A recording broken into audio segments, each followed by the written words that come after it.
ready. Get all. Just scrolled into the Wide Open Wednesday live broadcast. That's right. Yours truly, Nitro Nick Leach and American's mechanic Fred Fletcher. We're going to go over all the local racing, and we're going to have some special guests along the way. Could be drivers, could be some of the great people that we have in our racing community, or it could be you. You never know. Thanks for tuning in, and thanks for being a part of Wide Open Wednesday. We'd like to thank all our sponsors and everybody involved here. Thanks for stopping in. We hope you enjoy the show. All right. We are wide open on Wide Open Wednesday. Earl, you know what? I can't see that, Earl. We're going to bring you on so I can see what you're drinking, Earl. Okay, this is straight water. Yep. See, I told you. I think it's Fred was going to bet me, and he would have won the bet. No, so there you have it. You thought you had vodka in there. On Allen. Coffee. That's my favorite. Allen. First time as well for Arrow Kart Country Marshal, Chris Lobo. Welcome to Wide Open Wednesday. Joseph Hahn, welcome to Wide Open Wednesday. We appreciate you tuning in. Tonight is going to be interesting. Tonight we're going to have two different scenarios. A track that we need to get saved and a track that is already saved. And one of the guys that can tell us a little bit more about the track that is already saved is our legend, Earl Kraus. So, Earl, looking forward to the special guest that you and I got together this afternoon, and he's pretty excited, Earl, so we're going to have some fun with him. Yeah, we'll have Pete Miletto, who will be the new promoter, the new leaseholder at Wall Stadium, on a little bit later. He's in Philadelphia today. He was at a charity event, and he'll be on his way back and hopefully joining us soon. But, as I always say I'm very honored to be the voice of Wall Stadium. I've been announcing there for many, many years. Wall Stadium, the home of auto racing at the Jersey Shore. For those who are not familiar with the track, a third-mile high-banked oval. First race was in 1950.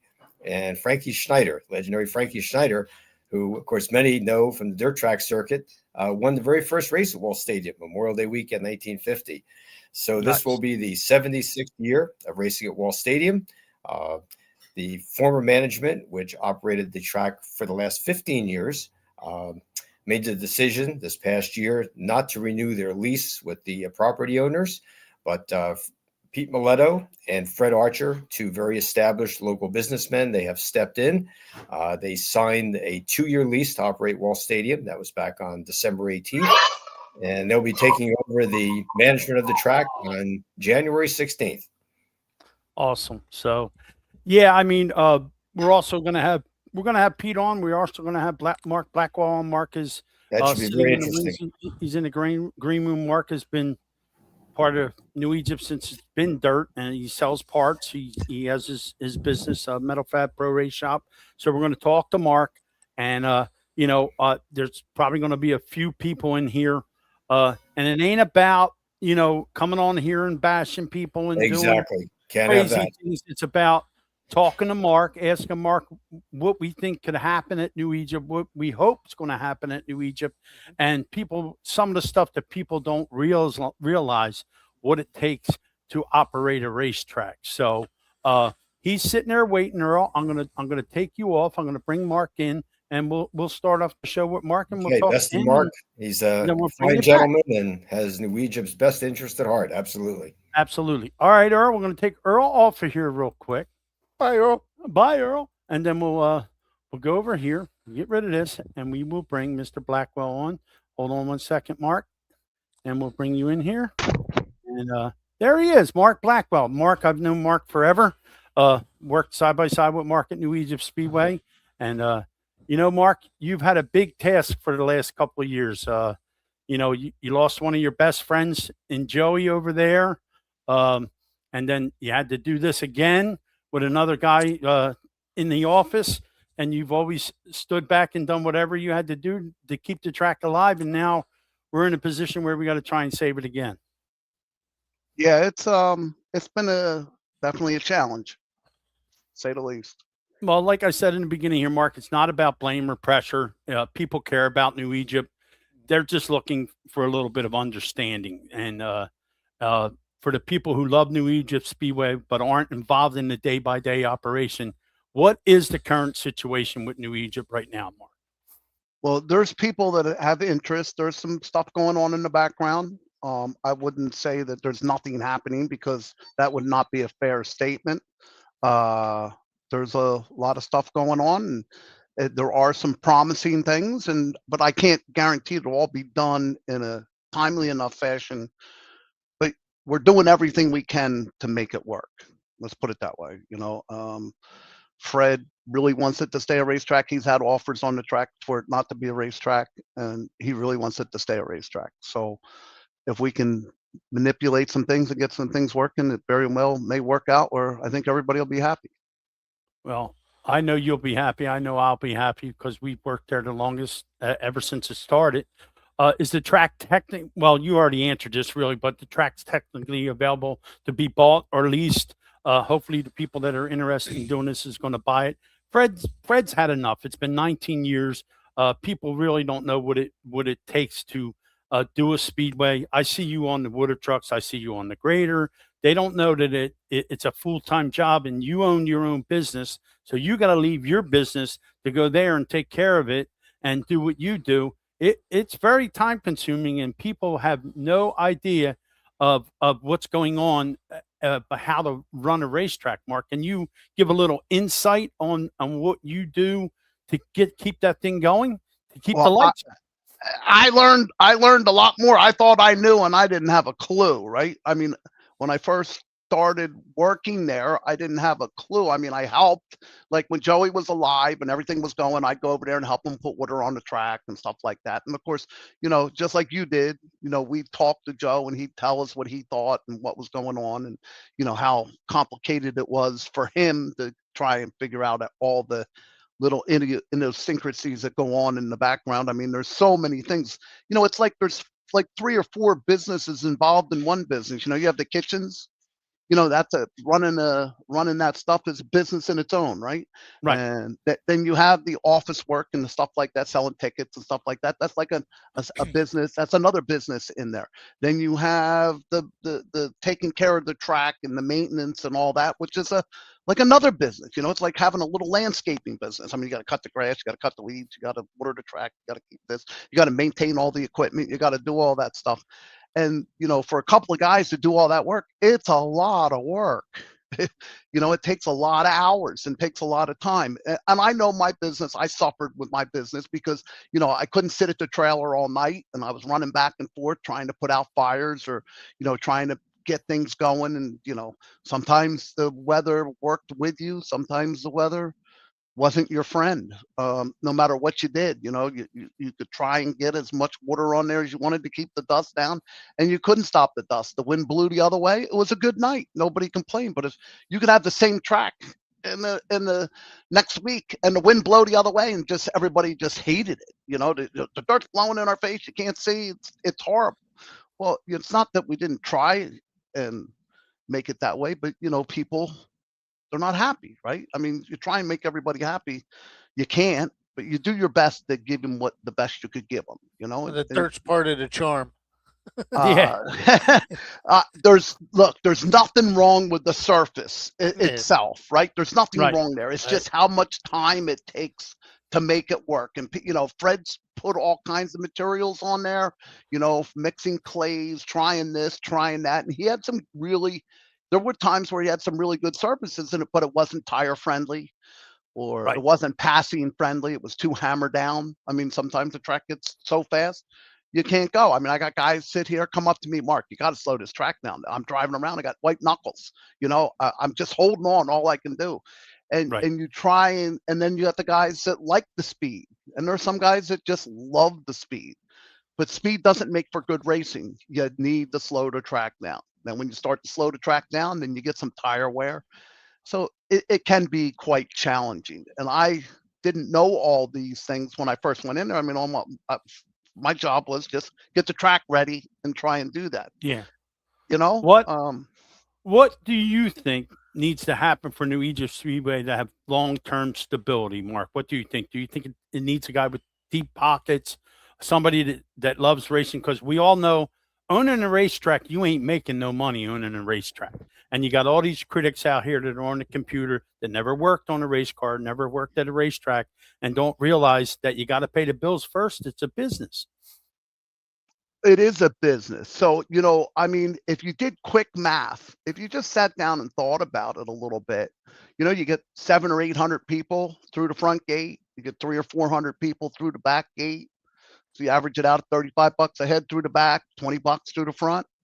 Purse is 21,000, 20,000, 19,000, depends upon what the classes are, 20, 25,000, 20 to 22,000 on a regular show.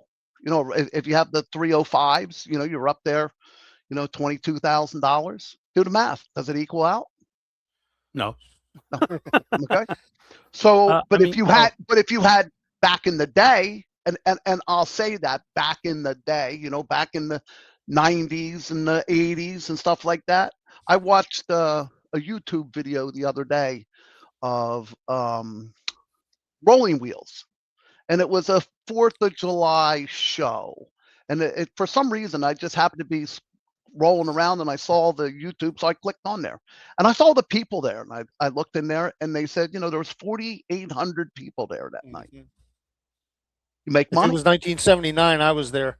Yeah, The it 4th was, of you July. made money. It was 4th of July weekend. I mean, Horton was there, Pouch was there, Cozy was there, Bright Bill was there, all the dirt guys were there, Danny and Alan and all the McCready and all those guys were there. And but the stands were packed. I mean, they were literally packed. Kind of like we had a really good opener this year, the Dirt Show.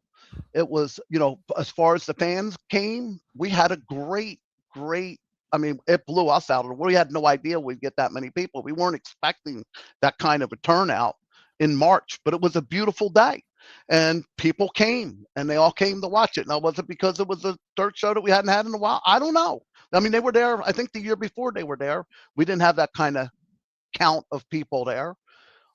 It was a great race till the wind changed direction, and it got freezing cold. I mean, I think the temperature dropped 35 degrees, right?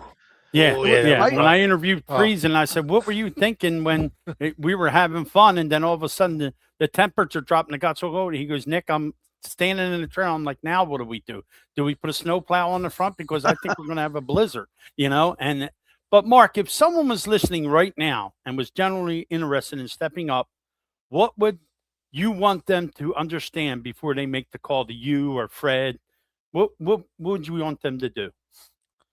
What would I want them to do? I want them to buy the racetrack and open the doors back up. I mean, in my opinion, I keep saying this. I think if we had somebody, we all love the past and the way that it felt back in the day and all that stuff. But I think nowadays it's a different crowd that's coming out. When they do come out, you have to offer them something different. We got to figure out a way to mesh today with the past. There's somebody out there that got to figure that out. And I think if you put that together, the track can make. I believe the track can make money. We just got to get that right person that has the forward thinking, and can put the two together. And I think it would be fine. Well, this guy here, and he's right, Mark. If you can see his comment, but everyone's a track expert, right? and that's the truth. And if we've always said it to ourselves, Mark, and we've said it when we were sitting around after the races having a beer. Yeah, they all say that, but I don't see them standing at the back gate willing to get in a water truck or willing to get on a grader and help us out. It's like when I talked to Fred last week, he goes, "Where were all these people when I wanted to help, when I wanted them to help me out? Now all of a sudden they're coming out of the woodwork with all these comments." It's just social media is good in one aspect and it's bad in another. I mean, you just can't expect to keep pounding and pounding and pounding and think that that's a good thing, because it's not. If somebody's listening right now and you came on here, for instance, Mark, and you said, "Well, you'll never be able to afford to do it. You'll never be able to make it." And well, absolutely, they're going to click off of this show and they're going to be like, "Well, I guess I was thinking about doing that, but I ain't going to do it now." We got to be optimistic. I mean, look at Wall Stadium. We're going to have that gentleman on here tonight too. I mean, there's people that genuinely love racing, and I think there's somebody out there that'll help us out with New Egypt too. Mark, you put a lot of years in racing. You've drove race cars. You've been involved with the racetrack. You lost one of your best friends in Joey. You worked side by side with him. You've a lot of sweat and blood at New Egypt. I know you don't want to see it go away. No, I mean, there's a lot of people there, that it's become basically family. I mean, everybody says racing's a family, but it really is, especially because that's what you do, because that's all you have. I mean, that's all you have time for. Now, the winter time, like right now, still, all in all, we're not racing, right? The season, we're not doing anything, but I'm still going at it, looking at ways, talking with people, trying to put together a plan or trying to get something going to continue on. I know Fred is like, he's really torn over the deal, and people can say whatever they want. They can say that Fred's an idiot, he knows they're just so wrong, because I guarantee you talk to the people, 95 or 98% of the people wouldn't know Fred if he walked by. They've never talked to him. They've never seen him. Maybe Fred has made a comment to somebody here or there. They took it out of context what he was saying, or maybe he just said it. You know what I mean? I don't know, but I can tell you from my personal experience with the guy, anybody that writes a check every week and gets nothing out of it except to watch the races and have the people race. His concern is, Mark, I mean, these guys, what are we doing? What are they going to do? I said, Fred, I hope we can get somebody in here. He goes, listen, I'm willing to sell this track for less money. I'm willing to do this to keep it a racetrack. I want it to stay a racetrack. I just can't do it anymore. I mean, the guy's an older gentleman. He's got, not everybody's I'm not saying he has bad health or anything. I mean, here's a guy that, can play 2 rounds of golf in a day and walk. He don't ride a cart. Right. He walks. Right. That man Right. walks. He drags his bag with him and everything. I mean, I'm like, what are you, nuts? I wouldn't play a round of golf without. I wouldn't play 9 Right. holes without a cart. Why do you think I drive a golf cart and I ain't golfing? Right, and I wouldn't run 9 holes without a cart. Right. But, Right. This guy, he'll play round after round and stuff like that. And I mean, he's put a lot in there, and he's put a lot of time in there. And he didn't do this to buy the racetrack. Bill Muskowski bought the racetrack, and Fred put up the money, and then he ended up with a racetrack. That's exactly how it worked. I mean, he didn't go out there and buy New Egypt Speedway because he wanted to buy it. Bill wanted it, and Bill and Fred are friends, and Fred helped them out and put up the money. And then when Bill couldn't write the checks anymore, Fred stepped up and, did what he had to do to try and do it. And he loved racing. I mean, he used to drag race. His brother was a racer. Fred was a racer. I mean, they raced. Nobody knows it, but they raced. They didn't race circle track cars, but he's raced motorcycles. He rides all over the world and rides these bikes and, drives through the deserts and, stuff like that. He's active in it, and he likes it, and he helps a lot of teams. There's a lot of guys at the racetrack that he's helped. Oh, yeah. To keep them racing, and people may not know it, but believe me, I'm telling you, there's a lot of guys that he's helped over the years and done stuff, and helped them so that they could race. Yeah, and stood behind and never, you'd never know that he helped them, and just he didn't run around. Well, that's my car, that's my motor. I gave that. He doesn't say anything. He never tries to take credit for any of that stuff. He just likes the racing, and I think that. Do I think they can make it work? I know they can make it work, because I know when I helped him when Joey got sick and he went away for a little while. Right. But when I picked up that year, Fred just said, just pay the bills for the week. Just figure out a way to cover the bills for the week, and I'll be happy. Right. And by the end of the year, we were paying the bills. And maybe making a little bit, when I say making a little bit, I'm not talking about paying the taxes, the fuel bill in the back. EME paid the fuel bill in the back, but we covered the weekly expenses, between selling the food and the tickets and the purse and all those things. We were and the payroll. I mean, look at the payroll. It's $7,000 a night. Right. $7,000, right? You got Right. $7,000 for the payroll. You got a $20,000 purse, and you start adding this stuff up. A lot of money. It comes real quick, insurance, all these little things. What's it cost me? I think the ambulance, $800-900 a night, fire truck, another $700 or $800 a night. I mean, you start adding these things up, and everybody says, "Well, get your own You got all the side stuff like that. ambulance, get your own fire truck." Well, God forbid if we had our own ambulance when, who was it? Had his heart attack right there in front of the right in front of the pit grandstands. The guy went down, Right. and the first aid squad was there. I think George Garris was one of the first ones on the scene, and that guy, thank God he lived and he was good and he was back at the races. I forget do you remember who that was, Nick? I don't remember. No, I don't remember who that was, Um, but I know it happened. I know it happened. I just can't remember the names. You know, Right, I'm starting right. to get old too, right? So I forget a lot of things. Right. I Well, don't remember as well as I used to. But these We're all- things, you have to have this stuff. right. And you know, we're all on the same page here. We're all, you know, like I told you in the beginning, it ain't about blame. It ain't about it's a guy that invested what he invested, and he's tired now. He wants to retire with his family. You know, and he wants to go to Florida. He wants to enjoy his life in the twilight of his life, and now he wants to get rid of it. And hopefully, somebody comes along that has the same desire as we do, Mark, and we'll be able to have a place to play this summer. I mean, I think you know, guys are starting to figure out where they're going to go and what they're going to do. I don't think we'll be able to have a full season. I think we'll be able to have a couple shows if somebody takes over, but I think they got to do it pretty soon, don't you think?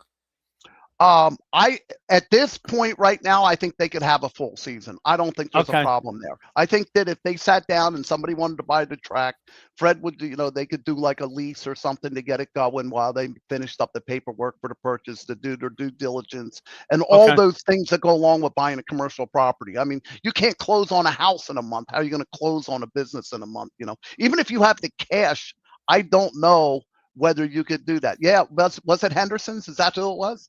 Yep, it happened. I remember seeing them on the ground, and you know, we were very fortunate there. But you know, all these things that have to get done ahead of time. I mean, like, I have had people ask me, you know, what's it cost to lease the place? What's it going to cost? You know, if somebody wanted to lease the place, and you know, how much money do I need? Well, you know, how many shows you're going to run? Because you got to open the place. In order to open the place, I need 25, 30,000, right? To open the doors, right? Right. Inspections, permits, insurance, you know, doing the kitchens, getting the health permits, getting the Ansel systems done for the grease, you know, for the Right. fryers and the grills and the flat tops and all that. All that has to come up, and then that has to be divided by the number of shows or whatever they're going to do, and you have to figure that out. You know, equipment. You know, are they going to use the track equipment? You're renting the equipment. You're bringing your own equipment. You know, you need graders, tractors, water trucks, all that stuff. It's a Yeah, lot of and stuff. then you It's got a lot of going, mechanics to it's a work lot on of that going stuff. on. Yeah, it's Yeah. a lot of going Yeah, on, and right? you got mechanics that got to work on that. Now you have guys that, you know, came to the track that were mechanics that worked on that stuff. Now, what are they going to do during the summer? Are they going to go somewhere else? I mean, everybody's already got their staff set. So, you know, there's a lot of people that relied on being at New Egypt Speedway all summer. And I know that prize on Fred. I talked to Fred about that. He goes, he goes, hopefully somebody will come along, do what they need to do, and we'll be able to go racing and enjoy it again. And we'll have some fun. And I know, Mark, I know how you feel. I know how you're pressing for this. And hopefully in the next weeks or so, hopefully at Motorsports, we can make a big announcement and we'll all be happy again. Until then, I'll just pester you on the phone. You can call me anytime you want, Nick. I don't want to take up everybody's time, but I'm more than willing to, you know, you guys got questions or they want to know something. What I can speak of. I mean, there's some things I probably can't say, you know. Right, You know, absolutely. interested parties and stuff like that. I can't tell you, but I can tell you there are some interested parties, and they do want to keep it a racetrack, and the owner definitely wants it to stay a racing facility. He does not want it to turn into garages or, you know, you're on the phone, right? And they all want to talk to you while you're on the radio, right? Let me Oh, turn that's this all right. thing We're off. almost No, done, no, Mark. We're no, fine. I'm just going to pass them to the voicemail, right?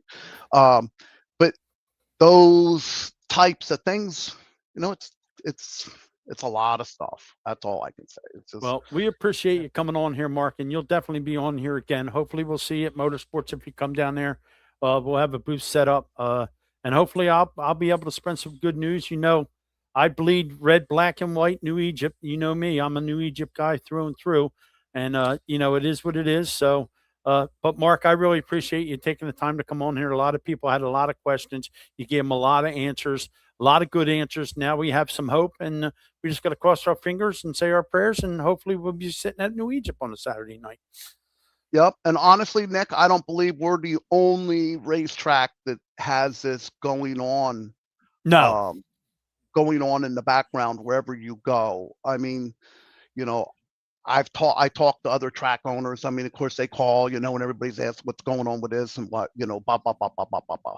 And everybody has the same struggles. And today there's way more things to do. Like you were saying, back in the day, like when we all went to the races back in the day, that's what we did. You left for the track at 10, 11 o'clock. I can remember going to Flemington, get there early, set up our grills and our burger, and we sat out there and watched the races. If we weren't racing, we were watching. If we weren't watching, we were racing. Right? I mean, that's what you did, and you did that, and it was like going to church. That's where you went. Right? that was our that was our cathedral right there, baby. Right. Yep. Right. I mean, that's the way it was. I mean, I went to Windsor, Flemington, Bridgeport. A lot of times when Bridgeport was running on Sundays, if I wasn't going there, I was at Nazareth when I raced with Janeski and all these different people, and we traveled all over the place. If anybody could have hated Johnny Leach, this guy could have hated him, and he didn't. He loved my brother. My brother had the utmost respect for Mark. Him and Mark got into it a couple times, but he always had the utmost respect for my brother, and I really appreciate that, Mark. I know how you went out of your way for my brother a lot of times, and I really appreciate that. Well, when Johnny put his helmet on, he was a different guy, and that's just the way it was, right? I mean, right. You know what I mean? He was just a he was a werewolf. Yep. It was a different thing. It's like business, right? And that's what this is. This is business. And if you open up your doors every week and you got to reach in your pocket to keep the doors open because of whatever, like people say, Mark, why are you raining out? Well, I'm raining out because there's no people are going to be here. Right. Well, the people don't come because you're raining out. No, the people are coming because the weather. They're not. Right. They're not going to take the chance. It's expensive for a family to go out to the races, right? Right. I mean, exactly. It's not expensive. I mean, if you sit down and look at what you get for your $20 or your $35 compared to going to a baseball game, and I know people repeat this over and over again. Whether it's professional sports or whatever. It's still entertainment, and it's still a time, and there's so many other things to do, and that's the problem, Nick. I mean, it's really hard. I mean, we did the YouTube deal, right? Right. And this year, we were monetized, but it wasn't enough money to even cover the costs. You know what we had: producer, director, cameraman, equipment. Yep. It's well, added I up. appreciate your time, Mark. I'll let you guys go, and I appreciate the opportunity. And thanks, Mark. We appreciate you being on here, bro. And I'll be talking to you soon, hopefully sooner than you think. All right, thanks, man. Thanks, Mark. You guys take care. Mark Blackwell from New Egypt Speedway talking. That's what I'm saying. Talking the truth, right? I really think, and I think this could be an exciting time when, we're like in a transition in New Egypt, where somebody with a forward-thinking ideas that hasn't been tried at other tracks or whatever comes in, couples what we've done in the past with what can be done now. Right. I think that this could be a really exciting time for New Egypt, and I'm very optimistic about this. Well, we're going to take a break. We're going to pay a couple bills, and when we come back, it's going to be a really exciting time for another track that's in New Jersey, and we're going to have some of the key players that are going to be a part of that. And we appreciate that gentleman going to be on our show. We'll be right back.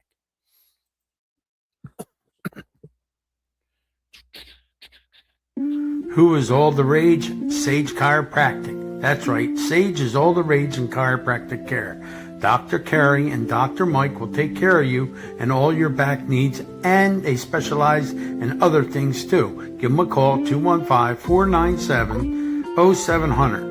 They have all the equipment, all the stuff you need to get yourself in shape. They're the people that give Fred his adjustment so he can drive his race car on Saturdays at New Egypt Speedway. They are our official sponsor of Wide Open Wednesday, so go see them. If you have any problems with your back or any other problems you think you're having that are related to your back, you got to go see Sage, because they're all the rage in chiropractic care. So see Sage Chiropractic. Their phone number is 215-497-0700. Go see Dr. Kerry and go see Dr. Mike. Let's talk about transmissions for a minute. You want to get to victory lane, you can't be in low gear. You got to be in high gear. I'm talking about high gear transmissions located in South Jersey. That's right. We specialize in repair, refresh, and troubleshooting your Northeast Dirt modified transmissions. That's right, high gear. They specialize in Burt Generation 1 and 2 transmissions, and they also service Winters transmissions. It's home of the modified number 13P, driven by Anthony Tramontana Jr. They have reasonable pricing, quick turnaround. You can pick your transmission up at New Egypt Speedway or Bridgeport Speedway, and you can find them on Facebook at High Gear Transmissions. Now, these transmissions are serviced by a great tech, Anthony Tramontana Sr. You can give him a call at 609-385-3084. That's right, High Gear Transmissions. You know, the season-ending season, and you're worried about that transmission, you're worried about it getting serviced, why not call High Gear and get it done? They'll take care of your transmission. You won't have to worry about it. When you put it back in the car, you'll put it in gear, you'll go to victory lane, you'll be in high gear, and you'll be a winner with High Gear. Bob Drayton Incorporated has been locally owned and operated since 1955. Their goal is to provide excellent customer service and quality rentals to every client. They have a large selection of rentals and solutions for every project or every event you have. You can count on their experienced team for fast and courteous service each time you call them. And they have a 24-hour emergency service, locally owned and operated since 1955. That's over 70 years, gang. Licensed and insured, free estimates available, 24-hour service, military and senior discounts, quality products, and an excellent customer service. Check them out, gang. They're located at 151 Big Hill Road, Southampton, New Jersey. Their phone number is 609-859-3629. And they race, that's right, New Egypt Speedway, Bridgeport Speedway. Bob and his son race the 4-cylinder class, and they sponsor the class at New Egypt Speedway. So when it hits the fan, he's your man, and whatever you eat, he's got your seat. They have a 1-800 number, and it's 1-800-521-2014. So whatever you need, give Mr. Bob a call, and he'll help you out. They are official sponsor of a Wide Open Wednesday right here on Wednesday nights from 6 to 7 p.m. Mr. Bob, he's on the job, and you should be too. Yeah, Mr. Bob on the job, whatever you eat, he's got a seat. And when it hits the fan, he's your man. And don't forget, Yep. he's been taking crap for 70 years. Yeah, he's number one in the number two business. Okay. Now, we're going to bring this gentleman on here, and we're going to bring Earl on with him also. First, we're going to do this. Let's do this first. We owe him this, and I appreciate him spending time with us. We'll bring Earl in here, and we'll bring Mr. Pete Miletto in here. This is going to be fun. Here, Pete is the president of racing operations at Wall Stadium, one of the saviors, if you will, of Wall Stadium. So, Pete, welcome to Wide Open Wednesday. How did the charity event go? Where were you at? I was out in Philadelphia. You know, we do a bunch of stuff out there for homeless.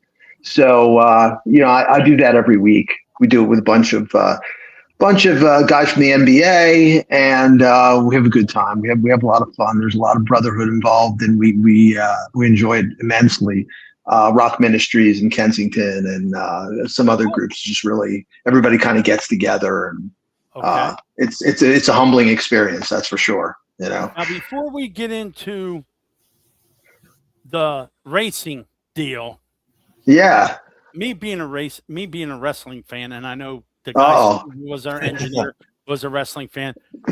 You were a wrestler, right? You were a wrestler. Yeah. So tell me a little bit about your wrestling background. That's pretty cool.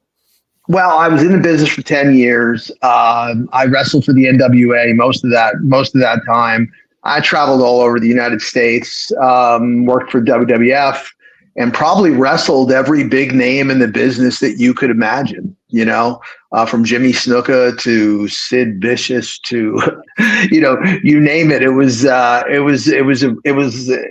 I'll tell you, you know, wrestling, if it did anything for me in my life, it really gave me the ability to kind of understand people in general.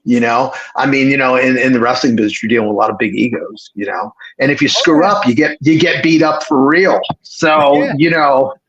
you better make sure you're doing everything right. So when I was a young man, I had to learn the hard way a few times. And Stadium too. Yeah, that happens. yeah, exactly. It's the same thing, only it's just not scripted. That's the only thing, right? The So, only guy that ain't going to get beat up in walls, Earl. Because Earl. well, Earl's a champion. He's the Wall Stadium champion. He wears the belt. Everybody's been trying to get that belt. He's like Bruno Sammartino. We can't get it off of him, There you go. Now, I'm going to ask you this because I know Mark's still sitting in the green room and he's watching too and he's listening. Why in the hell did you want to get involved with a racetrack? Tell me. It's funny. I started going to Wall Stadium when I was 5 years old, and in that time frame, I raced for a very long time. I've been racing for 40 plus years, all single seat cars, and then I think for me, I'm like like thousands of other people. I'm a Wall Stadium fan. I love Wall Stadium. I grew up there, and it always had a special place in my heart. And when I heard that the other people weren't going to run it this year, I was racing myself and was like, geez, if I don't step up, nobody's going to do this. And I've been fortunate enough in business to be able to have the ability to do that. And then, and I think for me, it gives me a distinct advantage because I'm a fan, I'm a Wall Stadium fan. Right. And I love all the Wall Stadium history, and it means so much to me. All that stuff means so much to me. It's precious, right? So coming into the fact that they weren't going to do it this year, I felt like I got to step in and do this. And it gives me an opportunity to pay back all the people that brought so many memories to me at Wall Stadium. And I feel like that's probably one of my main points going into this is that this is only just going to be a couple of years and then maybe Wall Stadium's gone. I don't think it could fall in the hands of anyone better than me and Freddie Archer because, we're racing fans and we're open enough to understand that the 76-year history at Wall Stadium is just, we need to memorialize that. Yes. So, I feel like that maybe that was the reason why I did this, So, even the racers, right? When I think about all the racers, now passionate I am about racing, I'm probably just the anti-promoter for motor. I mean, I'm like, I'm like the first one to be like, guys, go out and compete this week. Make sure you win. I'm not racing anymore, so I'm kind of living through all the competitors in the pit area in this upcoming seasons, right? And like, I want them to go out and I want them to all win, and I want everybody to do the best they can. I want everybody to have as much fun as they can, and most importantly, put on the best show they possibly can. And I'm not anti-competition here. We're not going to do things that are going to be anti-competitive for them to race and have really good, exciting races, And I think it's important. And even, as far as like rules and all that kind of stuff is concerned, you need to have all the rules. They all need to be in place, but really nothing's changing this year. So, I need to just get in there. Me and the team need to be there and just run the business, because it's going to be hard enough just to do that. And I don't want to be distracted with all too much else when it comes to stuff with competitors. I want to do what I can for them to make them have a good time. I don't want anybody to be there and be like, this place sucks. I couldn't get a tire. I couldn't do this. I couldn't do that. And guys complaining. I want to be like the ears for people. I want to be the guy that people can talk to and be like, hey, this is what happened. And we right the wrong, because I'm a competitor as well. They're going to cry anyhow, Pete. So get ready. Maybe not as much with you guys there, but tell us about your partner. Tell us a little bit about Fred. Well, Freddie was in the steel business all his life, and he had a very successful steel company. He built built some of the most. I don't know what the bridges they were, but I might have been like some really important bridges that he built in New Jersey. I don't know which ones though. But he's going to kill me now. He's going to say, "Oh, you didn't know that I built the Brooklyn Bridge." But but yeah. So I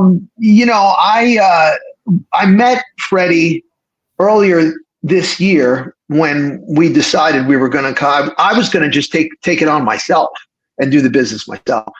And then Jimmy Blewett said, "Hey, let me hook you up with Freddie Archer. He's one of the owners of the property." And I said, "I kind of remember Freddie.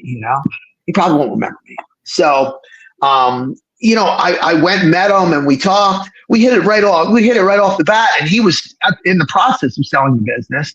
And he goes, "I'm retiring. I'm not going to have anything to do." I'm like, "Well, why don't you do this with me? We'll have some fun together, And he was like, "I would love to do that because I did it a long time ago and I really, really enjoyed it." So I was like, "Let's do it. Let's do it together." So we kind of put a pact together, and it's been in the process the whole way. It's been a long run because we would have liked to, of course, made the announcement earlier, but there were some technicalities with sale of the property and things like that. So we had to go through those motions. But once we got it going, then it was it was pretty much instant. We're taking over on January 16th. And we'll be able to walk in there and see what kind of disaster we're walking into. Well, you're going to come to Motorsports and we'll have you Yes. at our booth. The best thing Yes. you did, and I'm not saying this because he's part of us, that guy right over top of you there on the screen, Earl Kraus. Yes. He's a wealth of knowledge. He's a great guy. The biggest crime that happened at Wall Stadium this year was not having him announced at the Turkey Derby. Oh, of course. Somebody should have got locked up for that. Somebody should have got locked up for that. Well, we took care of some of those things with some good trolling. So, we made sure that happened. But yeah, we did that to avenge Earl's honor and Lenny's as well, but of course, Earl is a staple there. He's a legend there, and he's going to blush now, and he's going to go, "Stop it, leave me alone." But Earl's going to help me out tremendously with so much stuff he has already. I usually call him up and say, "Earl, what do I have to do this weekend?" And then he kind of just spins me around, pushes me, and you go that way. So I think it's going to kind of be that way all next year too. So he's been doing that to me ever since I was a teenager. So we got him in our corner too. But Pete, I can't say enough. Jimmy Blewett's an excellent guy. You got him in your corner. I see a lot of success at Wall Stadium. Wide Open Wednesday's going to get there a few times this year. And we're going to have a blast, man. I was so we're going to have fun. Yeah. I was so glad you wanted to come on and we got a chance to meet you. Earl's been telling me great things. You've been telling me great things. And, I was a little skeptical to try and get a hold of you because I know you got a lot of stuff going on. I know how it works with the racing deal and all that. I can't wait to get to Wall Stadium and shake your hand and thank you. Oh, thank you. Thank you. Wall Stadium, brother. Yeah, that's very kind. Appreciate that very much. As a glorified fan, I'm going to say I love Wall Stadium, and Earl knows how much I love Wall Stadium. Yep. I've been down there quite a few times. I'm a little more than your average fan, but I'm there. But that is a top-notch facility. And it is. Somebody gets in there with some fresh ideas like you're talking and taking what's already there and enhancing it. You don't have to change it, just enhance it. No. It's going to be a great racing experience for everybody that goes down the wall. And I'm really looking forward to being part of it. Earl, what do you think Thank of this? you. What do you think of this, Earl? Oh, that's great. And I first went to Wall Stadium with my dad when I was about 9 years old. And I've loved Wall Stadium. It's always been really my home track. And, had the honor of announcing there, with Gary Larson, Jeff Gravatt, Sal Nicosia. He joined us last year on the staff. One of the things, and Pete will elaborate on this, Lee Greenwood, who was one of the great announcers at Wall Stadium for many, many years, left the facility about 15 years ago. But Pete, Lee's going to come back and be doing some guest announcing this year, right? Kind of emphasizing Yes. Yeah, I'm actually going to try to do some stuff with Lee on maybe some guest announcing and also pit reporter. So I talked to Sal about it this morning. I'm trying to create a position for Lee because we're going to have a pretty big media team for this, for social media. Facebook, Instagram, TikTok, all that stuff. So, we're going to need more troops on the ground for all that. We want to be able to have somebody in the pits at all times in case a fight breaks out or something like that. I don't know. If the fight breaks out, we know what's going to happen. There's going to be We're going to put Lee in the middle of it. Couple body slams, you know what I mean? Yeah, it'll be scripted. It'll be scripted, but it'll be safe. Yep. Yeah, it'll be safe. Off the top rope, we're going to build a ring right in the center of the track, girl. Anybody That would be amazing. right in front of the crowd. If you're going to fight, you're going to fight right in front of the people, like they do at the Chili Bowl. So, Yep. Do it in the octagon. Rose fan, so get your elbows ready. That's it, baby. But no, That's right, Daddy. It's pretty cool. I told my wife, I said, we're probably going to run over tonight. We got Pete coming on. We got Mark coming on. We got Abby coming on to tell us all about the Tulsa shootout. So we're having a great time tonight. This is what makes this. It's awesome. It is. We're having a great time. Yeah. We have Earl. We have you. Yeah. Pete, you got an open door policy. You can come on here anytime you like. Oh, don't tell me that. Don't tell me that. Big coming up. Certainly You can welcome. come on here with us. We'll promote it. I know you guys are going to have a really big booth at Motorsports. We're going to come over and see you. Yep. Give us some Yeah. schedules to hand out. Give us some stuff to hand Yes, out at for our sure. booth, and we'll definitely take care of you. Take care of you. Definitely. All right. Yep. And listen, I have the craziest superstar team that we put together to run this. Jimmy, of course, helping with competition, but Doug Marr is general manager. He's in there, and Doug, I'm so proud of him. He's done such a good job so far. And, he's a racer too. And, it's kind of funny. We were racing go-karts when we were 13 years old together. So me and Dougie go back before dinosaurs. So when they were racing T-Rexes around the racetrack, but yes, me and Dougie are pretty close. And then we got close again, which is kind of nice because we were close when we were kids. Right. We used to race slot cars, Collingwood auction too. And he was kind of made for this. Like he's been going over all the details and doing all the details as a general manager. That's what he wanted to do. I told him when I saw him at Wall, I knew he had worked there for a while, but I didn't know he had the knowledge that he had. And I said, gee, why don't we do something together? And he goes, well, what do you want to do? And I said, I want to run a racetrack. He goes, you're out of your mind. And I said, well, yeah, I'm out of my mind for sure, but we're going to do this. We got to do it. So, he's been great. He's been really helpful. Of course, Jimmy's been helpful. When I did a little announcement on Facebook, I got 470 messages in my messenger that night. You're going to get a whole lot now. All positive. Oh, I hope so. Listen, I answer every single one. I stayed up till 2 at night answering every single one because I want everyone to know. I want it to be different this time around. I want everyone to know how important they are to all of us and that everyone matters. And it's already different, Pete. It's already different. The mood's already. Yeah. Oh, I know. Yeah, I didn't have to go far. Yeah, that's true. I know it. But so we're gonna have fun. People waiting in the wings, and I really appreciate you coming on here. You got an open door policy. I want you to come Thank you, bud. Come see us at Motorsports. We'll no problem. We'll get into a wrestling match then. Thank you. All right, thanks, Pete. We appreciate it, brother. All right, bye. All the best, my friend. Yeah, man. This is going to get fun. Earl, you got quite the character there, man. You're He's great. He is great. So much enthusiasm. Yes, indeed. He is awesome. All right, we're going to take a break, get the rest of our sponsors, and then we're going to come back and talk to the hometown homies, Princess Abigail. So, Abby, I can see what you're doing at home, Ab. Just remember that. I can see what you're doing. Okay, so you're going to go on restriction real quick. So we'll take Earl out of here too, and we'll come right back after a couple more commercials. Let's go down here. Wow.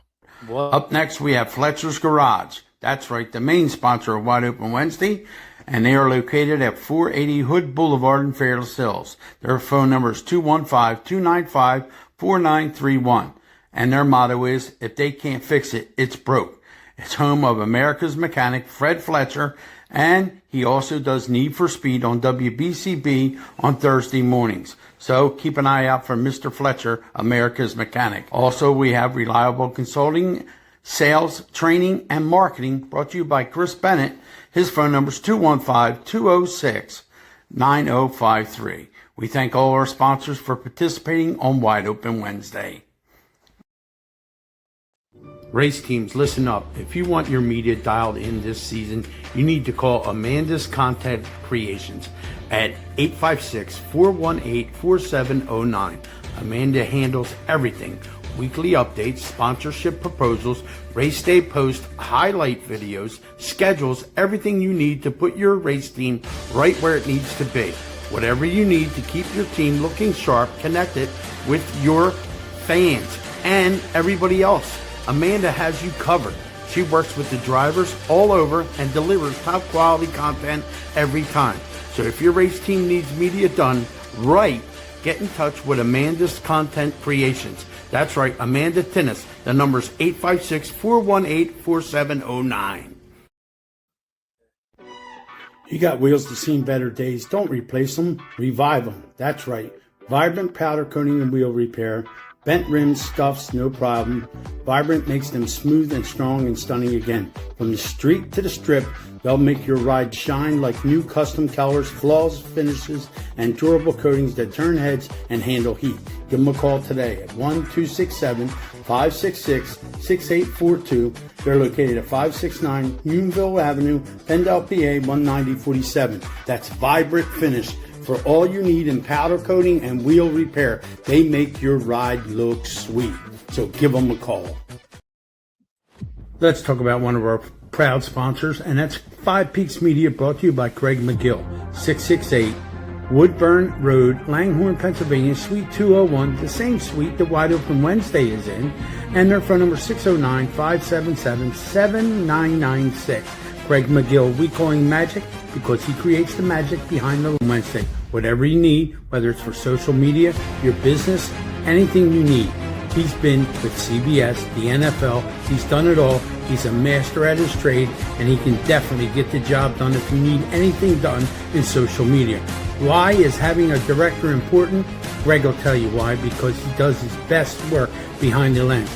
Do you want your message out there to the world? You got to go with Five Peaks Media. That's right. Get a hold of Craig McGill. Come on over and see us. This is why we do what we do, because we have magic. That's right. We have magic, and we have magic, and we had some magic tonight. Can't thank these guys enough. Matthew Rotola, you after the show is over, you can go back on our Facebook page. You can go on our YouTube page, the Lowdown Entertainment page. It'll be right up, probably like 5 minutes after, 10 minutes after, 5, 10. and you As can long as it takes for you to get home. yeah, and you can rewatch it. So it immediately goes back on, and Yeah. you can rewatch it. So now our girl, where let's see here. Let's see. Our girl, Just put Abby Tude down there. Abby. Tude. Tude. Our girl.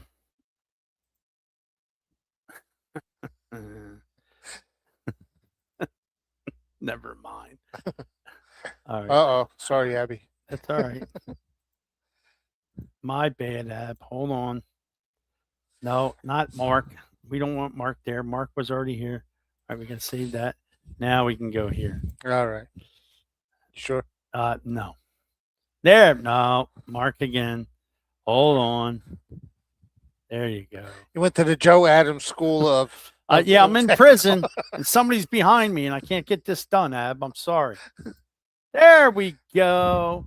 You spelled Now- that wrong too. Is it? No, that's how she has it on her thing. Is that spelled right, No, Ab? it's ABBI. Yeah, it's ABBI? ABBI. I can fix that. Hold on. Hold on. Yeah, we're having fun here, Ab. And I ain't even drinking. Is that right, Fred? That looks better, yes. All right. Let me save that. Ow. Jesus, Ab.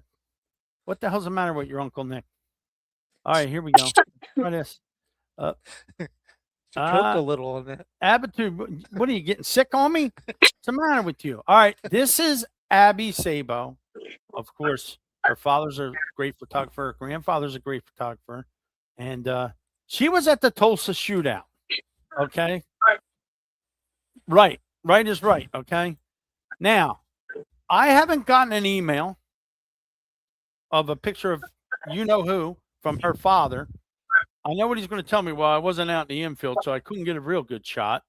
So anyhow, Abby got to interview everybody and their grandmother at the Tulsa Shootout. So if you follow Abby, if you don't follow Abby, make sure you follow Abby because she does Hometown Homies, and she interviewed a lot of people at the shootout, not just the regulars, all the superstars too. And my favorite, who's my favorite, Ab? Haley Bryson. Kaylee Bryson. So, and she sent me a picture of her and Kaylee Bryson. She's done a wonderful job. So tell me, how was it? It was amazing. It was a great first experience. I would definitely go again if I had the opportunity. But yeah, it was really fun.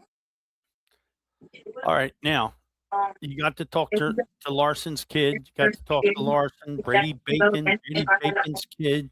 The guy that made the hot dogs, the guy that made the cheesesteaks. You talk to everybody. Out of everybody that you interviewed, give me the top 5. Give me 5. Top 5. The top 5. Clinton Boyles would definitely have to be up there. You could tell, like, when we asked him, he was like going to do something, like he was going somewhere, but he still stopped and he took his time, and I appreciated that. Top 5. I liked Ashley Afdal. She was really funny and she was really nice. Okay. Who else? I like Kyle Larson. He was really like chill, so that was fun. I'm trying to think who else. I had an audience for Gage Pio's interview, and all his friends were behind the camera and they were like talking. That was funny. I don't know. There were so many like good ones. I don't know.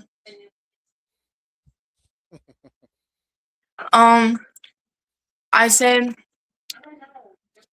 trying to think everyone I did 61. Wow.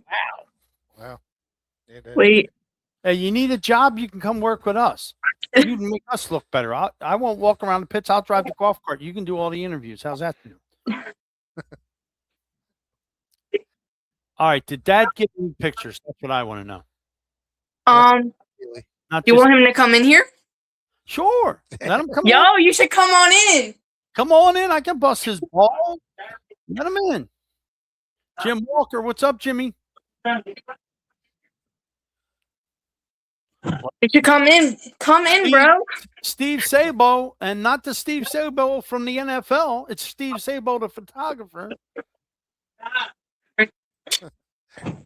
We're running a little over. We got plenty of time. Yeah, that's Fred's good. paying me overtime tonight. Get your butt in here, Steve. Double of nothing, still Sam, nothing. you'll be fine. Yeah. Okay. 2 for 10. Come on in. All right, Okay. Mr. Sabo. What's up? Did you or didn't you? Did you get a picture of my girl? Haley Bryson. Only with Abby. I did not get an on-track one, so You're fired. I'm fired. That's all right. I love you anyhow. Appreciate How that. was it? How was the experience? That's not your first time going, is it, Steve? No, that was my first time too. I was never Really? there. So How was it? How was it? long days, but it didn't seem long. They Like, felt we- short. Like we Like, get they up, did not feel long. we would go to we get up, get the hotel, the breakfast at the hotel, and from there go back. But yeah, I mean, we were there. What were we there? Like pretty much like 9 o'clock every day. Yeah, by like 9:15, we were in the building. Did you get any And then- souvenirs? Did you get any souvenirs besides that sweatshirt you wore all week? I got another shirt, and then I just got 2 like generic shirts. I got like a Hoosier shirt, and then just like another generic gray shirt. But yeah. I've been to Oklahoma, and that's probably the most exciting thing that's going to happen there. And all then year long. it's really like there's like nothing to do out there. I hear you. Well, when's the Chili Bowl start? This weekend? No, they're off this week. They're They're off off this this week. week? They start Monday, I believe. Okay. All right. Well, I know it was exciting for you guys. I know. Are you going to go back, Steve? Oh yeah, definitely. I don't know if I mean, financially, I would love to go back every year. I don't know if that's going to be Right. doable, but yeah, I would definitely do it again. Why don't we do it? We'll work on sponsors for this year, and then we'll go next year. We'll work on sponsors. We'll put you in the back of the van and we'll all go And you together. can do Kaylee Bryson's interview. See, I'll do it myself. Abby could introduce you to Kaylee Bryson. There you See, go. there you go. See that? I'll take you with me, Ab. She won't be afraid of me. She won't think I'm a stalker, and you'll just say, "This is my Uncle Nick. He's been dying to meet you." Will that work? What are you getting a cold, Ab? What's going on there? I need to drink more water. Quit smoking cigarettes, okay? I mean, knock All on right. wood, none of us got the Tulsa flu so far, so I'll All right, take well, that. that's a good thing. That's a good thing. Mhm. All right, you all set for the season, Steve? You all set for Yeah, I mean, just Pennsylvania wait. racing? We're just at that time of year where we're waiting for credentials to be approved. But I have everything submitted that I'm ready to go for. I mean, we're Well- at PPL this weekend. That's our first one at home. So Okay. Well, if they don't approve you credentials, they got a problem. There should be no reason. Are you going to come to Trenton? yeah, we'll be at Trenton. Probably not Thursday, but the plan is for Friday and Saturday. All right. So- Are you going to come to Motorsports too, or Yeah, we're planning on All right. being there probably both All days. right. We'll come Both to our days. booth, and then Trenton will be at Trenton too, right, Fred? Yeah, we're going to be at Trenton too. So make sure you guys come and see us. All right. Definitely. All right. All right, Abs. Thanks a lot. Love you guys. Thank you. Stay Good out seeing of you guys. trouble. Stay out of trouble. Thanks, Steve. That is Abby Sabo. She was And- all over the place. I saw. Oh, yeah, I've been following her. She was like, Yeah, everyone. you know, Yes, it's great, great to and- watch. man, that's a lot of walking. And ladies and gentlemen, backed by popular demand, he don't want to tell everybody where he was, but I know where he was. He was out camping, cutting wood, doing all kinds of stuff. Ladies and gentlemen, the voice of Maple Grove, Billy Kleinsman. Billy, where the hell you been, Billy? Hi guys, well, good to have me back, and thank you for having me back on. I was actually in the great private islands of the Cayman Islands. I really enjoyed that, but I found out announcers and fish don't go very well. I got stung by a stingray. I got stung by jellyfish. I almost got dragged out to sea. I tried surfboarding, and that didn't go very well. So if you see me on YouTube, I'll probably be the first YouTube story of the year if you see my wipeout. But yeah. I enjoyed the time down in the Cape, down in the islands, and I'm looking forward to going back there. Ah, cool. Now that you're back, and I know you were doing the bowling thing a couple of weeks ago, Kingpin. Anyhow, a lot of stuff happening in Maple Grove. I mean, a lot of people have this fallacy, oh, it's over and it's done. It's not done. You're going to do the same things that you always did at Maple Grove. Tell everybody what went on last weekend, because I seen the pictures, man, and it was pretty cool. Yeah, last weekend we had our New Year's Eve at the Grove. That's always a big event at Maple Grove Racing. That usually kicks off the new season at the Grove. That's always a big no prep racing. As you know, the Philadelphia area is a big no prep scene in the Mid-Atlantic region. We did a 2-day event this year, which is the first time we've ever done that, which is really cool. We did the front side of the track, which is what they use a traditional Christmas tree. And then for the first time ever, we raced in the shutdown area off of a flashlight stop. If you notice all the no prep stuff that goes on YouTube, that's basically what we basically did. It went off completely well, very big success. And we have a no prep event coming up in February, and we look forward to seeing everybody there in February. I saw Kyle Monday. I said, Kyle, what the hell was that? And then the guy with the Caprice, he got all sideways, and then the guy with the Mustang, Well, and I'm like, that Caprice is badass. but the guy with the Ford with Bad Grandpa, was that the white Ford that used to run, Billy? Is that car and it just got painted? Yep, that is correct. That is the car that just got painted. Okay, cool. That's my favorite car. But yeah, I mean, going the opposite way, I said, Kyle, what the hell? What was that all about? He said, oh, we just wanted to try something different. And it looked like they loved it. It looked like they had a good time. Oh, yeah, absolutely. We had a packed house on both Friday and Saturday. As you know, no prep racing is really big here in the Maple Grove area. We're happy that we give those racers a chance to race on a huge famed racetrack like Maple Grove Raceway. And yeah, we look forward to continuing that tradition for many more years to come. Well, I know nothing's really going to change at Maple Grove. I know we're still going to be doing what we do. A lot of people crying about the 8th mile and all that. Maple Grove's going to still do all the stuff that Maple Grove did. And they went from one owner to another owner, and they're just as great, the pair of them. And Billy, you're going to be there. I'm going to be there for the truck show. I talked to Kenny about that. So nothing's really going to change. Well, I'm So, happy my childhood crush is still going to be there. yeah. Shirley Muldowney. So we're going to have some fun. It's always great to have you back here, Billy. Yeah, Bill. And they missed you. People were texting me, "What happened to Billy? Is Billy going?" I said, "No, he's not going." I said, "He'll be back." I said, "Don't worry about it. He's got a personal life, you know." I said, "You know, he's a millionaire. He's got to travel." So, but Bill, what's going on this weekend? Anything? Well, but we have off this weekend. Our next event is a daily driver event that will be taking place at the end of this month. We have our 2026 schedule available on our Facebook page and all of our other social media channels. So be sure to check on out. We have a lot of your fan favorite events that are still going to be continuing on for many more years to come. And we look forward to seeing everybody at the Grove in 2026. This year is going to be a very good year for Maple Grove. All right, Billy, All right, it's going to Bill. be a great year as long as you're there. I'll be there, and we'll talk to you later. Bill, be good, man. All right. We'll talk All to right, you good. next. All Yeah, right, but brother. you guys, see Thanks, you guys Billy. next Yep. week. And before I go, I'd just like to let you guys know, for those of you that heard earlier that I was doing surfing, I will not be entering in any surfboard contest or surfing Oh, contest. come on, Bill. So you will not be seeing me on the Summer Olympics the next time they have the Summer Olympics for surfing. All right, Bill. All right, Bill. We'll talk to you later. See All you guys. right. See you. Hey. Yep. It looks like Mark's sleeping. Should we wake him up? Let's bring Earl on. Well, let's right. talk time capsule. Earl, we got to talk some time capsule. Mark's had- awake. Oh, yeah. Mark's awake. We had all these famous people in here, Earl, and we didn't get a chance to talk about the time capsule. That was So great. Now, so hold on 1 second here, because I deliberately done this. If you didn't get a chance to see the time capsule, gang, you need to check it out. It's Yeah, on it's our YouTube channel. Yeah. It's on Fred's channels. It's on my channels. I'll give you a little. Yeah, this is taste. something special that we put Yeah. together, and Yeah, it's, you gotta it's you gotta really- check this out.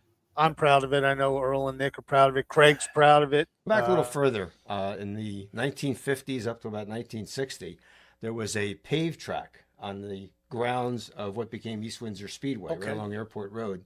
It was called Heightstown Speedway, and it was a fifth mile asphalt track right near the road. And that ran again up to about 1960. Then it closed.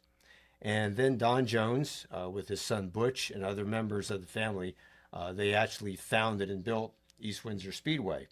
But as Butch Jones told me, the way the concept of what we know as East Windsor Speedway came about, Don Jones and his son Butch were modified car owners. They had a orange coupe and then an orange sedan number 54L. It was a Lincoln powered car. Drivers like Jack Stackhouse and Norman Kidd drove their car. And they were racing at Old Bridge Speedway one night in the early 1960s. And Butch told me that Don, they were over in the pit area, and Don looked over at the grandstand, which was packed that night. And he said to Butch, you know, we're in the wrong side of this business. We should be over on the grandstand side, you know, operating a racetrack, making money that way, Wow. instead of making money or trying to make money with the race car. Yeah, that's just a snippet of what we done with Earl in the time capsule. A great That's fun. segment. That's only episode 1. Now, Earl, every time Abby comes on here, I forget to mention the award that they won, the family won. Could you tell everybody the award that they won? Yes.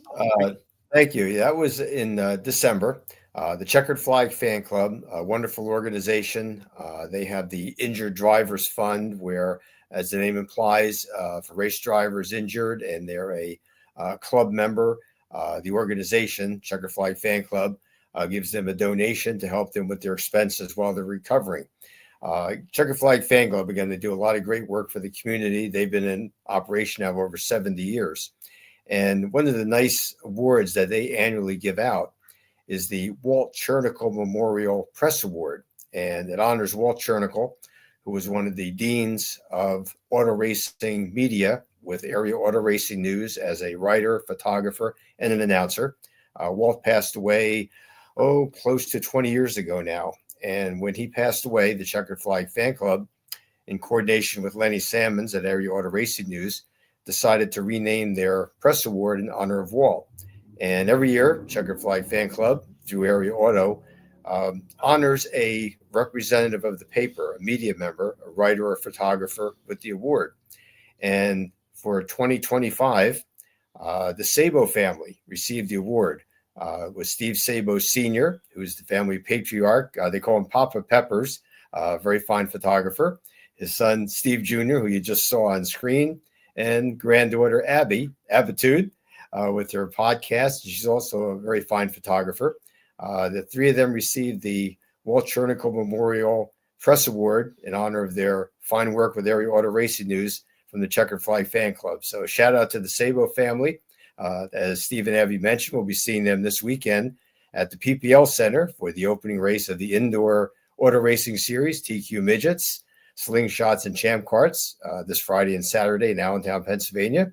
And then the Sabos will be with us, as noted, at the Motorsports Show the weekend of January 23rd and 24th, and the end of February at the Trenton Cure Insurance Arena for indoor dirt track micro sprint racing. So, again, the Sabo family, great members of the Auto Racing News staff, and happy to give them that award this year. I had the honor of being co-MC at their banquet, Checkered Flag Fan Club, and I had the honor of presenting that award to the Sabos. So, again, great family, and be great to see them this weekend as well. Earl, I got to tell you, tonight's show was pretty cool. We Oh, had it was awesome. on here. What a great show. Mark, I think Mark silenced some critics tonight. Yes. People had a few things that they wanted answered. I think he answered mostly everything. I don't think we're going to go on the internet, and we're going to see a lot of positives. I appreciate Mark doing That would be nice. what he's done. Pete coming on here, ball of energy, and that's what Wall needed. Wall needed that ball of energy, and I think it's going to be pretty cool. I can't wait to meet him in person. It's great to have you back there. It's great to have what's going on. And knowing Mark, like I know Mark, he's not going to stop until he finds somebody that's going to invest in New Egypt and Absolutely. going to have racing. It may not be the way we want it this year, but I'm sure something's going to transpire and we're going to be able to do what we want to do like we always do. But yeah, it was a great show Oh, tonight. I'm excited for what's coming up, I think. Yeah, I mean, Very, You know, positive, it's kind of very in flux. positive. I think New Yeah. Egypt's going to have a nice turnaround. It's going to come back stronger than ever. We see Wall's going to come back Yes. stronger than ever. I'd like to welcome a lot of the Wall Stadium folks. I saw them tonight on the comment section. A lot of folks from Wall Stadium that I know enjoyed the show, and we're looking forward to a great season. It's going to be spectacular. Yeah, I'm looking to be a part of it too with you guys. Yeah, it's going to be a lot of fun because me and Fred are going to come down there. Pete already gave us an open door policy. We can come down there and do some wide open Wednesday stuff, so that'll be cool. I mean it's just we had a lot of people in here tonight looking at Wall, looking at Mark. A lot of people came on here to see what was going on with New Egypt. A lot of people came on here to see what was going on with Wall.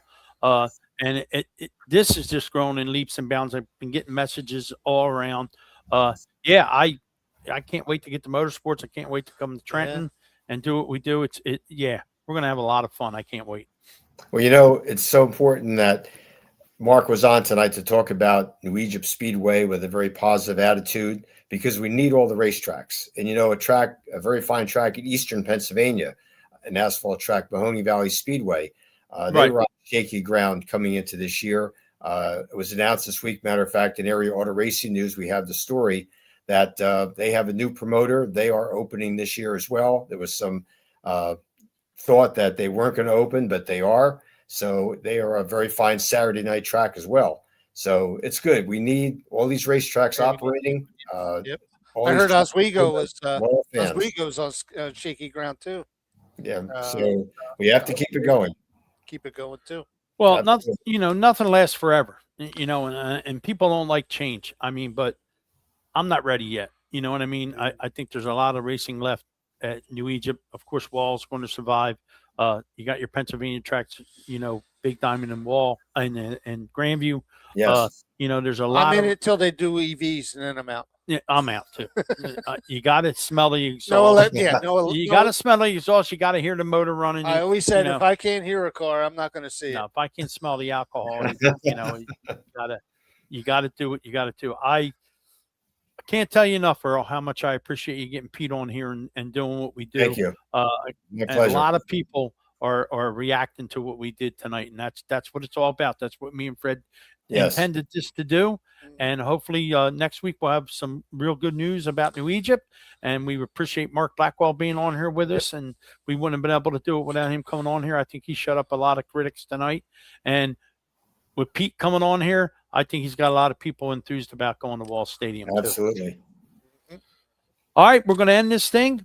Fred's going to go home. I'm going to go home, and I'm going to Asbury Park tomorrow, Earl. Oh, really? What's Yes, down there?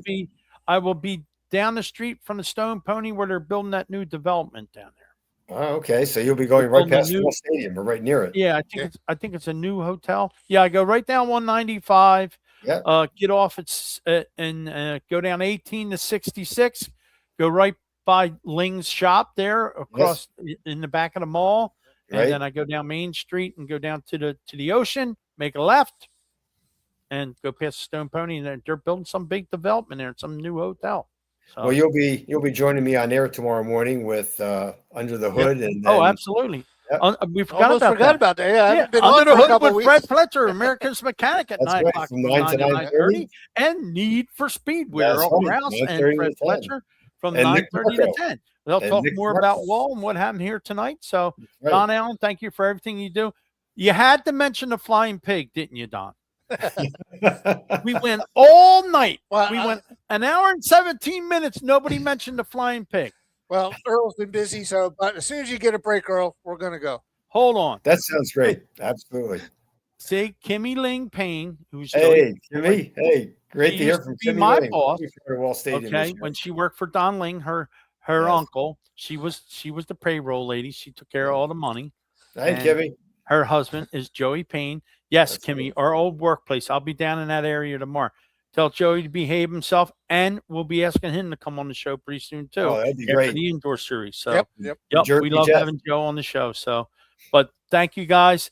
Thank you guys for being a part of the show. As always, we wouldn't be able to do it without you. One more time for this guy. We'll bring him back on here real quick. Mark, thank you for everything you did tonight. We appreciate you being on here with us. And I'll be Thank you, talking Mark. to you, Mark. Hopefully it'll be some good news. You can call me on and say, Nick, get your stuff ready. We're ready to go racing. Yeah, I hope so. All right, Mark, you guys be good. We're going to end it now. We'll talk to you later. Earl, stay out of trouble. Mark, stay out of Will trouble. I'll do. talk to you soon. All right, night. guys, be good. All Yep, right, see see you. Yipper. Thanks for tuning in, and thanks for being a part of Wide Open Wednesday. We'd like to thank all our sponsors and everybody involved here. Thanks for stopping in. We hope you enjoy the show.